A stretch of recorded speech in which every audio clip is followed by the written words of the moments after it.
What's up guys, welcome back to Stained Glass DIY. It's November and I'm missing camping a little bit here. A few weekends ago, my wife and I took a trip out to Philo, California, which is about 2.5–3 hours up north of San Francisco. And we got to camp out in the redwoods. We checked out some apple farms out there. They're pretty known for the apples. Also, we got to do a hike and visited some wineries. So it was an amazing weekend, except for one thing that was missing. The campfire. Now for me, camping is not complete without a campfire. So let's do a DIY campfire today in stained glass. We've got the red for the fire, and then this color here will do the stones surrounding the fire. Alright, let's get to it.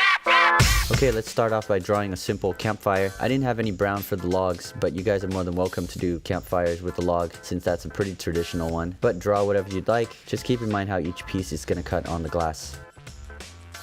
And let's go ahead and number them.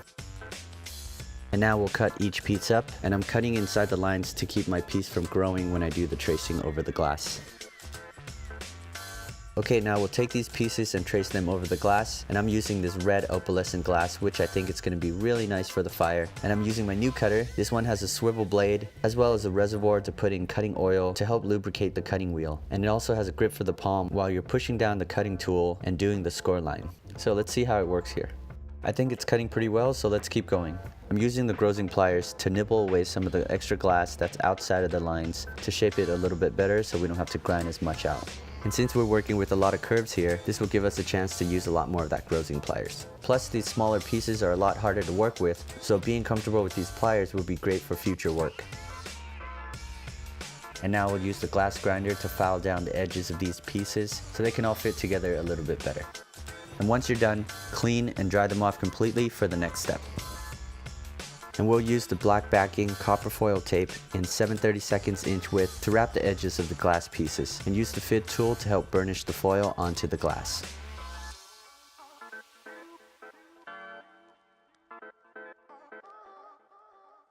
And now it's time to solder everything together using the 60/40 solder. Tack each piece first to hold them all together, and then run your solder lines. And be sure to use flux to help flow the solder onto the copper foil tape. And let's add a jump ring to the top so we can hang our piece. When we finish soldering, we can go ahead and clean everything in some soap and water, scrub all that flux off, and dry everything completely.